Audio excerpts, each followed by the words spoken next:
খবর 24 সাথে আপনাকে স্বাগত।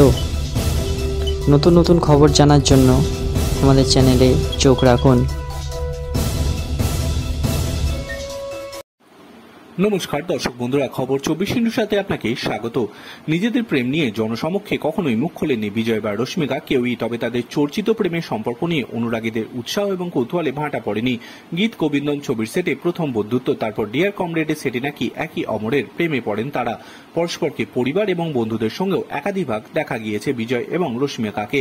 নিজেদের ভালো বন্ধু তকমা দিয়ে এতদিন কাটিয়েছেন চর্চিত যুগল। 5ই এপ্রিল 28-এ পা দিলেন অভিনেত্রী, কিন্তু 3রা এপ্রিল থেকে নাকি দেশেই তিনি নেই। যদিও অভিনেত্রীর জন্মদিন উপলক্ষে পুষ্পা 2 ছবিতে রশ্মিকার লুক প্রকাশ্যে আনা হয়েছে।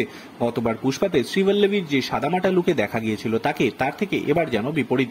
এবার যেন বড্ড পরিণত তিনি। যদিও অনুরাগীদের কৌতূহল কোথাও রয়েছে রশ্মিকা সেই নিয়ে। কানাঘুষোতে শোনা যাচ্ছে চর্চিত প্রেমিক বিজয়ের সঙ্গে সংযুক্ত আরব আমিরাতে নাকি জন্মদিন উদযাপন করেছেন অভিনেত্রী।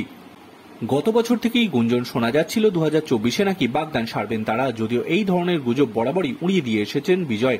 তার অনুগামীরা 2-2 4 করেছেন। তাদের ধারণা জন্মদিনেই নাকি বিজয়ের সঙ্গে বাগদান সারছেন রশ্মিকা।